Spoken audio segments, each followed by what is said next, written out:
திருச்சிற்றம்பலம். தென்னாடுடைய சிவனே போற்றி, எந்நாட்டவர்க்கும் இறைவா போற்றி. காவாய் கனகத் திரளே போற்றி, கைலை மலையானே போற்றி போற்றி. உலகெலாம் உணர்ந்தோதற்கரியவன், நிலவுலாவிய நீர்மலி வேணியன், அழகில் சோதியன் அம்பலத்தாடுவான், மலர் சிலம்படி வாழ்த்தி வணங்குவாம். எம்மை ஆட்கொண்ட வேறொரு பச்சைநாயகி அம்மன் உடனுரை பட்டிப்பெருமான் திருவடிகளுக்கும், ஞான குருவாகி எம்மை வழிநடத்தும் திருநாவுக்கரசு பெருமான் திருவடிகளுக்கும், இந்நிகழ்வை கண்டுகளிக்கும் அடியார் பெருமக்கள் அனைவரின் திருவடிகளுக்கும் எனது முக்கரண வணக்கத்தை தெரிவித்துக் கொள்கிறேன். இன்று நாம் சிந்திக்க இருப்பது 9ஆம் திருமுறையில் வேணாட்டடிகள் அருளிச் செய்த 21வது பதிகத்தை சிந்திக்க உள்ளோம். இவர் திருவிசைப்பா ஆசிரியர்களுள் 6வது ஆசிரியர். அதாவது தென்பாண்டி நாட்டுக்கும் சேர நாட்டுக்கும் இடையில இருக்கக்கூடிய திருவிதாங்கூரை ஒட்டி இருக்கக்கூடிய பகுதிகளைச் சேர்ந்த தமிழகத்தின் பகுதிகளை தான் வேணாடு அப்படின்னு சொல்லுவோம். அந்த வேணாட்டுல அரசராய் இருந்து தன்னுடைய இயற்பெயர் கூட வெளியே தெரியாத அளவிற்கு சிவ சீலராக வாழ்ந்து அவர் அருளி செய்த பதிகம் என்பதனால ஆசிரியரின் பெயர் வேணாட்டடிகள் அப்படிங்கிற காரண பெயரே நின்று விட்டது. அதை தவிர நமக்கு வேற எந்த குறிப்புகளும் கிடைக்கவில்லை. இவர் கோயில் என்ற தலத்தில் நம்மளுடைய சிதம்பரத்தில் அருளி செய்த 10 பாடல்கள் மட்டும்தான் நமக்கு காண கிடைக்கின்றன. இந்த பதிகம் அருளி செய்யப்பட்ட பண் புறநேர்மைங்கிற பண். பெருமானை அங்க அம்பலக்கூத்து நிகழ்த்தி கொண்டிருக்கின்ற பெருமானை எப்போது காண்போம், அவனுடைய அருள் எப்போது கிடைக்கும் அப்படின்னு ஒரு தீராத ஆசையின் மூலமாக பாடப்பட்ட பாடலாதான் இந்த ஒவ்வொரு பாடல்களும் நமக்கு காண கிடைக்கின்றன. இப்போ முதல் பாடலுக்குள்ள போலாம். துச்சான செய்திடினும் பொறுப்பரென்றே ஆளுகப்பார், கைச்சாலும் சிறு கதலி இலைவேம்பும் கரிகொள்வார், எச்சார்பும் இல்லாமை நீ அறிந்தும் எனது பணி, நச்சாய்கான் திருத்தில்லை நடம்பயிலும் நம்பானே. திருத்தில்லையில் நடனமாடிக்கொண்டிருக்கும் நம்பானே, பெருமானே, எங்களுக்கெல்லாம் நம்பிக்கையை அளிப்பவனே, அம்பலக்கூத்தனே, நீ என்ன செய்யற தெரியுமா? என்னுடைய எச்சார்பும் இல்லாமல், எந்த ஒரு சார்பும் இல்லாமல் நீ மட்டுமே எனக்கு துணை என்று நினைத்து கொண்டு உனக்கு திருத்தொண்டு செய்து கொண்டிருக்கும் என்னை விரும்பாமல் இருப்பதன் காரணம் என்ன? எனக்கு அருள் புரியாமல் இருப்பதன் காரணம் என்ன அப்படிங்கிறாரு. அப்படின்னு கேட்டுட்டு அதை எதோட ஒப்பிடுகிறார் தெரியுமா? ஒரு ஆண்டானுக்கு, ஒரு முதலாளிக்கு ஒரு அடிமைன்னு ஒருத்தன் இருந்தான். அந்த அடிமையை அந்த ஆண்டானுக்கு பிடித்திருந்தால் அவன் என்ன தவறுகள் செய்தாலும், எந்த ஒரு இழிவான தொழிலை செய்தாலும் அந்த முதலாளிக்கு அவன் மீது கோபம் வராது. துச்சான செய்திடனும் பொறுப்பரென்றே ஆளுவப்பர். என்ன ஒரு தவறு செய்தாலும் அவனை அந்த முதலாளி பொறுத்துக்குவாராம். அதே போல மக்கள் என்ன செய்வாங்க அப்படின்னா, கச்சால் அப்படிங்கிறது வாழைப்பழம், அந்த கதலி வாழைப்பழத்தின் முன்னாடி இருக்கக்கூடிய வாழைக்காய்ன்னு சொல்லலாம். அது கொஞ்சம் கசப்பா இருக்கும். அதுக்கப்புறம் இலை வேம்பு இலை, அதுவும் கசப்பாதான் இருக்கும். இந்த 2ம் கசப்பா இருந்தாலும் மக்கள் தன்னுடைய உணவுகளில் அதை சேர்த்திக் கொள்வார்கள். ஏன்னா அது நன்மை பயக்கும் அப்படிங்கிறதுனால. இப்போ ஒரு இழிவான தொழிலை ஒரு அடிமை செய்தாலும் அதை அவனுடைய ஆண்டான் ஏற்றுக்கொள்வது போல, கசப்பான பொருட்களை கசப்பா இருந்தாலும் உணவுல சேர்த்திக் கொள்வது போல, என்னுடைய திருத்தொண்டை நீ ஏற்றுக்கொள்ள மாட்டாயா? ஏன் ஏற்றுக்கொள்ளாமல் இருக்கிறாய் அப்படின்னு அந்த நோடை ஒப்பிட்டு இந்த இடத்துல கேட்கிறார். அடுத்து 2வது பாடல். தம்பானை சாய்ப்பற்றார் என்னும் முது சொல்லும், எம்போழ்வார்க்கு இல்லாமை என்னளவே அறிந்தொழிந்தேன், வம்பானார் பணியுகத்தி வழியடியேன் தொழிலிறையும், நம்பாய்கான் திருத்தில்லை நடம்பயிலும் நம்பானே. இது ஒரு பழமொழியோட ஒப்பிட்டு சொல்கிறார். திருத்தில்லையில் நடனம் பயின்று கொண்டிருக்கும் பெருமானே, தம் பானை சாய்ப்பற்றார், அதாவது தன்னுடைய பானை, ஒருத்தர் வச்சிருக்கக்கூடிய பானை சாய்ச்சு வச்சுட்டு ஒருத்தங்க வந்து தண்ணி வந்து குடிக்க மாட்டாங்க இல்லையா? ஒரு பானைய சாய்ச்சு வச்சுட்டு தண்ணி குடிக்கிறதுல என்ன பயன் இருக்கும்? வரக்கூடிய அந்த பானைக்குள்ள போற தண்ணியெல்லாம் திரும்ப வழிஞ்சு கீழ தான் போகும் இல்லையா? அப்போ அந்த பழமொழி வந்து எனக்கு வந்து கொஞ்சம் கூட பொருந்தாது அப்படிங்கிறது என் நான் செய்யும் செய்கைகளின் மூலமாகவே நான் உணர்ந்து விட்டேன். இந்த இடத்துல என்ன சொல்ல வர்றார் அப்படின்னா, வேற்று சமயங்களிலெல்லாம் செல்லாமல், எதில் சென்றால் நமக்கு வேண்டியது கிட்டும். அதாவது வீடு பேறு கிட்டும் அப்படிங்கிறத அறிந்து நான் சைவத்தில் இருக்கேன். உன்னை தான் வணங்கிக்கிட்டு இருக்கேன். அதனால "தம்பானை சாய் பற்றார்" அப்படிங்கிற பழமொழி வந்து எனக்கு முற்றிலும் பொருந்தாது அப்படிங்கிறது எனக்கு தெரியும். "வம்பானார் பணியுகத்தி வழியடியேன் தொழிலிறையும் நம்பாய் காண்." இப்போ இந்த இடத்துல வம்பானார் அப்படின்னு இருக்கு இல்லையா? வம்பானார் அப்படின்னா புதியவர். 2 புதிய அப்படின்னு அர்த்தம். 2 விதத்துல இங்க அர்த்தம் எடுத்துக்கலாம். பெருமான் வந்து பழையோன் காண்க முன்னை பழம்பொருட்கும் முன்னை பழம்பொருளே இல்லையா? அப்போ அப்படி பழம்பொருளாவும் இருப்பார். இருக்கிறதுலயே ரொம்ப புதுமையாவும், புதியவனாகவும் இருக்கக்கூடியவரும் பெருமான் தான்.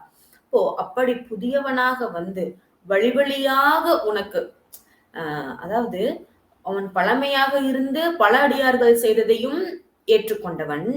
புது அடியார்கள் வந்து புதியவனாக இருந்து புத்தடியார்கள் செய்யக்கூடிய திருத்தொண்டையும் ஏற்றுக்கொள்பவன். அப்போ வம்பானார் பணியுகத்தி வழியடியேன் தொழிலிறையும் நம்பாய்கான்.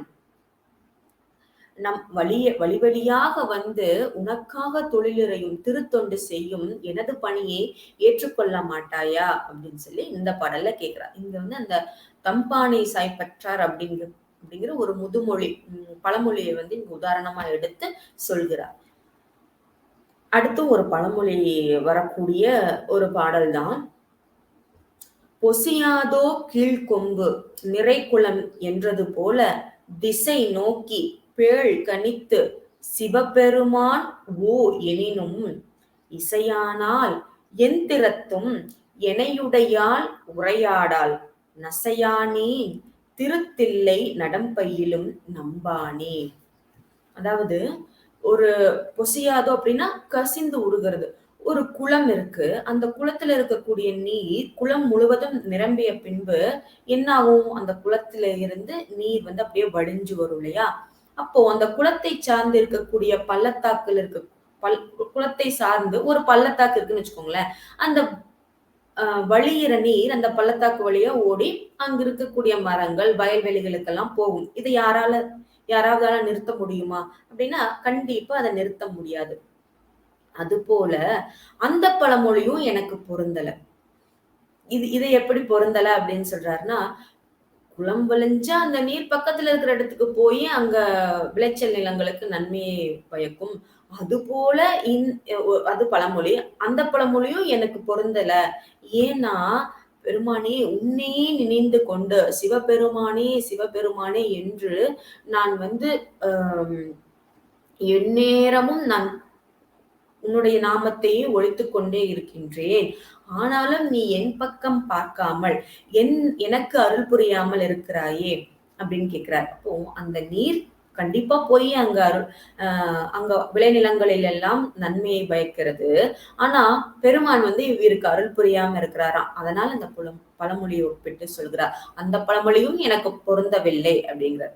அம்மை உன் அருகில் இருக்கிறாளே அவளையே நான் வணங்கிக் கொண்டிருக்கிறேன். அவளும் என்னிடம் பேசாமல் அவளுடைய அருளை பொழியாமல் இருக்கின்றார். அம்மையை வந்து ரொம்ப ஆசை கொண்டு அவளை நான் வந்து வணங்கிக் கொண்டிருக்கிறேன். அவளும் எனக்கு அருள் புரிய மாட்டேங்கிறார். என்னிடம் பேசாதிருக்கிறாள். இது என்ன?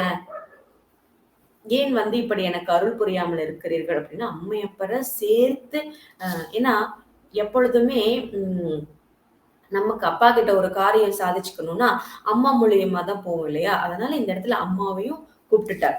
அம்மா கிட்டையும் அம்மாவும் பேசாம இருக்கா, நான் என்னதான் செய்யறது அப்படின்னு சொல்லி ரொம்ப அழகா இந்த இடத்துல கேட்கிறார். அடுத்து 4வது பாடல். ஆயாத சமயங்கள் அவரவர்கள் முன்பு என்னை நோயோடு பிணி நலிய இருக்கின்ற அதனாலே பேயாவி தொழும் வனைத்தும் பிரான் இகழும் என் பித்தாய் நாயேனை திருத்தில்லை நடம்பயிலும் நம்பானே. திருத்தில்லையில் நடனமாடிக்கொண்டிருக்கும் பெருமானே, மற்ற ஆய்ந்து அறியாது இருப்பது மற்ற சமயங்களாம். எது உண்மை பொருள் என்று அறியாமல் இருக்கக்கூடிய அந்த மற்ற சமயங்களெல்லாம் சென்று சேராமல் நான் சைவத்தை பின்பற்றிக் கொண்டிருக்கிறேன். அவர்களுக்கு முன்பு என்னை நீ எப்படி வைத்திருக்கிறாய் அப்படின்னா, இங்க எப்படின்னா, அதாவது அவங்க முன்னால நீ எப்படி என்ன இப்படி இப்ப ரொம்ப நெருக்கமானவங்க மத்தவங்க முன்னால நம்மளை ஏதாவது சொல்லிட்டாங்க, இல்ல நம்மள ஒரு கில்ட்டா தாழ்வு மனப்பான்மையா ஃபீல் பண்ண வச்சுட்டோம்னா, அவங்க கிட்ட அவங்க நமக்கு கஷ்டமா இருக்கும். திரும்ப நம்ம அத சொன்னா, "நீ எப்படி அவங்க முன்னால என்ட்ட பேசலாம்?" அப்படின்னு கேட்டா, அவங்களுக்கும் இறங்கி நம்ம மேல ஒரு கரிசனம் வரும் இல்லையா? அதுதான் இங்க வேணாட்டடிகளும் நடைமுறைப்படுத்துறார். என்ன சொல்றார்? அப்படி ஆயாத சமயங்களை பின்பற்றக்கூடியவர்களின் முன்பு என்ன அவங்க நினைக்கிற மாரி பண்ணிட்டேன். நான் உன்னையே நினைச்சு, உன்னையே மனதில் கொண்டு மனத்தில் ஒரு மனக்கவலையும் உடல் பிணியும் அப்படிங்கிறது அவரையே நினைந்து அவரை பார்க்க முடியலன்னு மனக்கவலை வந்துருச்சான். உடலெல்லாம் மெலிந்து பிணி கொண்டவன் போல ஆகிவிட்டதாம். அப்படி இருக்கக்கூடிய என்னை நீ இப்படி ஆயிட்ட, சிவனே சிவனே என்று பேய் போல பிதற்றிக் கொண்டிருக்கிறார். ஆனா உன் கடவுள் இருக்காரே, அவர் உன்னை பேய்னு நினைச்சு உனக்கு அருள் புரியாமல் விட்டு விட்டார்களா அப்படின்னு மற்ற மதத்தவர்கள் வேணாட்டடிகள் கிட்ட கேக்குறாங்களாம். அப்போ பெருமானே பித்தா, அப்படி என் பித்தா, என்னை பித்து பிடிக்க வைத்தவனே அப்படின்னு சொல்லிட்டு அவர்களுக்கு முன்னால என்னை இப்படி செய்து, அதாவது கேவலம்னு சொல்ல முடியாது, வேற வார்த்தை சரியா வரல. மத்தவங்க முன்னால அவங்க என்ன கேவலமா பேசும்படி நீ கொண்டு வந்துட்டியே, அப்படி நீ பண்ணலாமா? நான் உன்னுடைய தொண்டன், நான் உன்னுடைய அடியார், அவர்கள் அப்படி பேசும்படி நீ செய்யலாமா? அப்ப நீ எனக்கு அருள் புரியணும். இது எப்படி இருக்கு பாத்தீங்களா? குழந்தை கேட்கிற மாதிரியே. அவங்க முன்னால் நீ எப்படி எனக்கு கேட்கலாம்? எனக்கு உடனே பண்ணு, அவங்க மூஞ்சில கரிய பூசுங்கிற மாதிரி இங்க வேணாட்டடிகள் கேட்கிறார். எனக்கு உடனே அருள் புரி அப்படிங்கிறது ரொம்ப ஒரு நயமா இந்த இடத்துல கேட்டிருக்கார். அடுத்து 5வது பாடல். நின்று நினைந்து இருந்து கிடந்து எழுந்து தொழும்பனேன், ஒன்றி ஒரு கால் நினையாது இருந்தாலும் இருக்க ஒட்டாய், கன்று பிரி கற்றார் போல் கதறு வித்தி வரவு நில்லாய், நின்றிதுவோ திருத்தில்லை நடம்பயிலும் நம்பானே. அதாவது எக்காலத்தும் எந்நேரமும், அதாவது எந்நிலையில் நின்றாலும் எக்கோலம் கொண்டாலும் மன்னிய சீர் சங்கரன்தான் மறவாமை அப்படிங்கிற பெரிய புராண கூற்றுக்கு இணங்க அமைந்ததுதான் இந்த பாடல். நின்றிருந்தாலும் இருந்திருந்தாலும் கிடந்தாலும் எழுந்தாலும் எந்த செயலை செய்தாலும் நான் உன்னைதான் தொழும்பனேன், அடியவனாகிய நான் உன்னையேதான் நினைத்துட்டு இருக்கேன்.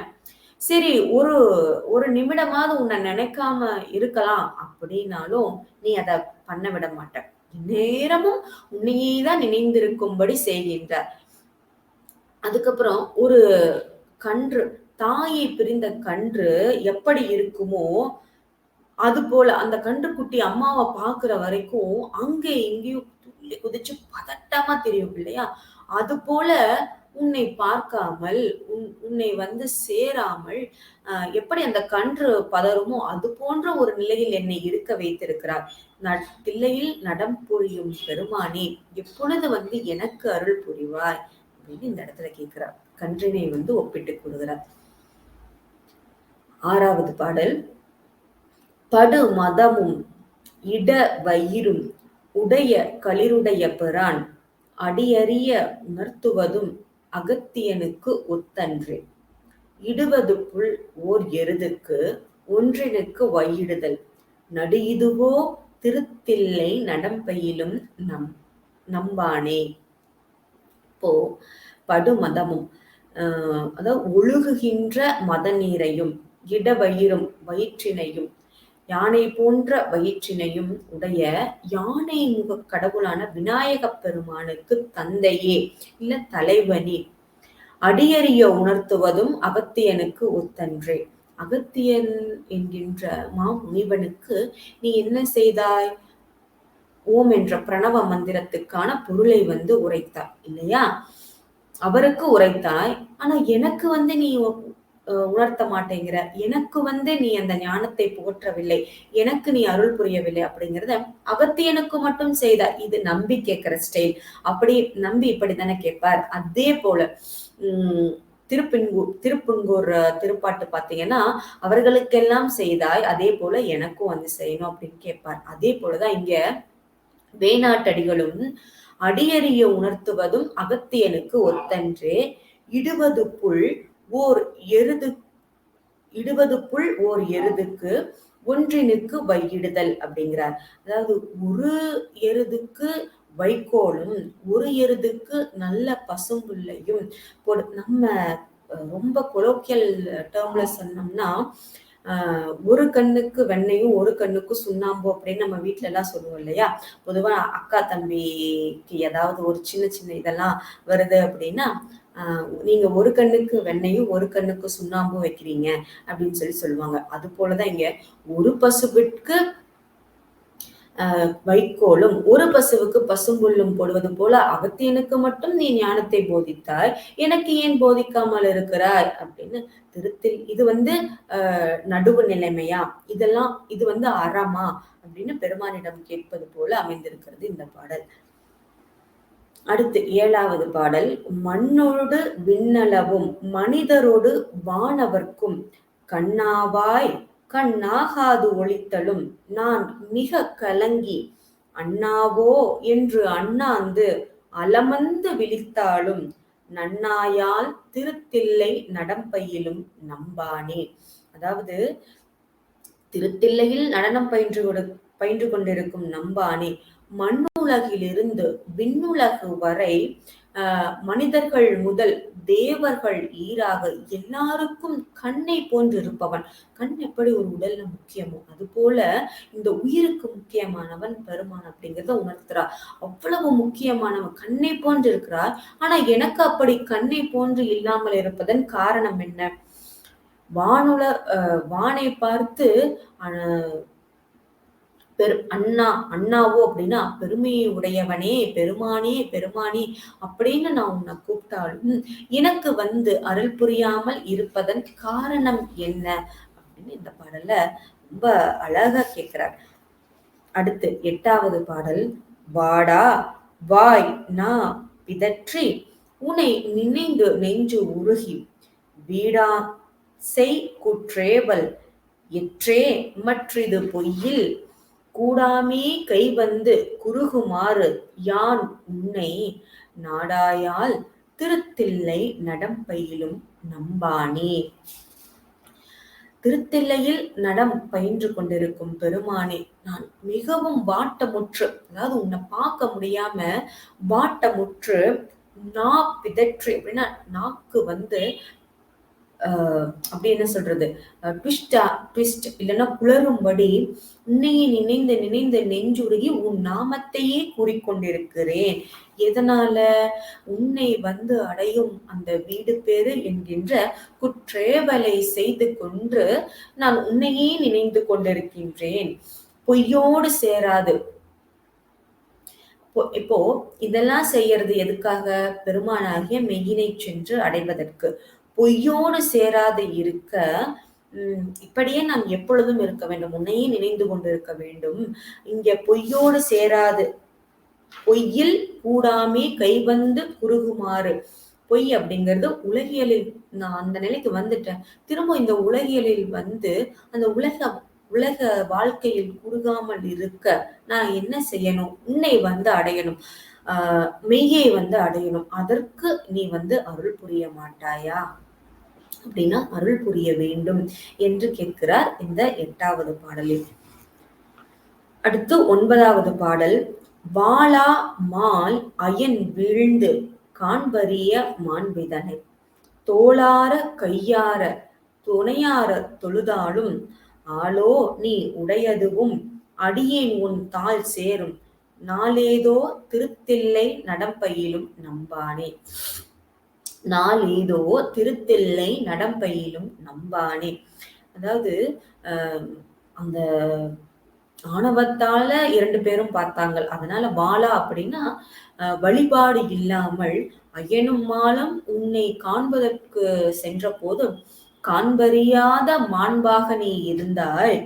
நான் உன்னை எப்படி தெரியுமா வணங்குகிறேன்? தோளார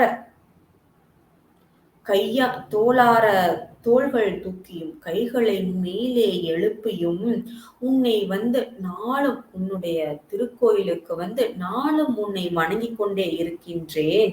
அப்படி நான் செய்தாலும் எளியவனாகிய என்னை நீ அடியவனாக கொள்ள வேண்டும் அல்லவா? ஆளோ நீ உடையதுவும் அடியேன் உன் தாழ் செரும். இப்படி நான் உன்னை தோளார கையார வணங்கிக் கொண்டிருக்கின்றேன். என்னை உன் அடியேனாக ஏற்றுக்கொள்ளாமல் இருப்பதன் காரணம் என்ன? எளியேனாகிய நான் உன் தாள் சேரும் நாள் ஏதோ, உன்னுடைய திருவடியை அடையக்கூடிய நாள் எப்பொழுது? உன் திருவடியை பற்றக்கூடிய நாள் எப்பொழுது? திருத்தில்லையில் நடனம் பயின்று கொண்டிருக்கும் பெருமானே, நீ இதற்கு ஒரு பதிலை சொல்ல மாட்டாயா அப்படின்னு இந்த பாடல்ல கேக்குறார். அடுத்து 10வது திருக்கடைக்காப்பு. பாவார்ந்த தமிழ் மாலை பத்தரடி தொண்டன் எடுத்து ஓவாதே அழைக்கின்றேன் என்றருளின் நன்று மிக தேவே தென் திருத்தில்லை கூத்தாடி நாயடியேன் சாவாயும் நினைக்கண்டால் இனி உனக்கு தடுப்பரிதே. தேவதேவனே, தென்திசை கண்ணுள்ள அழகிய தில்லையம்பதியில் நடனம் பயின்று கொண்டிருக்கும் ஆனந்த கூத்தனே, நான் சாவாயும் நினைக்கண்டால் இறக்கும் தருவாயிலும் இறக்கிற தருவாயில் நான் உன்னையே நினைந்து கொண்டிருக்கின்றேன். இறக்கும் தருவாயில நான் உன்னை அடைவதை நீ தடை செய்ய முடியாதுல்லவா? அதாவது இதுவும் அவருடைய கருணையை பெறுவதற்காக சொல்லக்கூடிய ஒரு சொல் தான். இவ்வளவு நாள் நீ அருள் புரியல, இறக்கும் தருவாயில நான் உன்னை அடைவதை உன்னால் தடுக்க முடியாதல்லவா அப்படின்னு அந்த உச்சத்துல, அன்பின் உச்சத்துல அவர்கிட்ட விண்ணப்பம் செய்கிறார். நான் உன்னை உன்னை கண்டு வணங்கிட நீ தடை செய்ய முடியுமா? அப்போ நான் இந்த தமிழ் பாக்களால் 10 பாடல்களையும் இயற்றி தமிழ் மாலையால் இயற்றி உனக்கு தமிழ் மாலை சாற்றியுள்ளேன். ஓவாது உன்னை நினைந்து உன்னை அழைத்து கொண்டே இருக்கின்றேன், எனக்கு அருள் புரிவாயாக அப்படின்னு இந்த பாடல அதிக பலன் சொல்லல, ஆனா கடைக்காப்பு போலதான் அமைத்திருக்கிறார். உன்னையே நினைந்து இந்த தமிழ் மாலையை நான் உனக்கு சூட்டுகின்றேன், எனக்கு அருளை புரிவாயாக, நீ அருளை புரிவது நன்று அப்படின்னு பெருமானிடம் விண்ணப்பம் வைப்பதாக இந்த அற்புதமான திருப்பதிகத்தை அருளி செய்திருக்கிறார் வேணாட்டடிகள் என்று கூறி இன்றைய நம் சிந்தனையை நிறைவுக்கு கொண்டு வருகிறேன். நன்றி, வணக்கம். திருச்சிற்றம்பலம். தென்னாடுடைய சிவனே போற்றி, என் நாட்டவர்க்கும் இறைவா போற்றி, காவாய் கனகத்திரளே போற்றி, கையிலை மலையானே போற்றி போற்றி. திருச்சிற்றம்பலம்.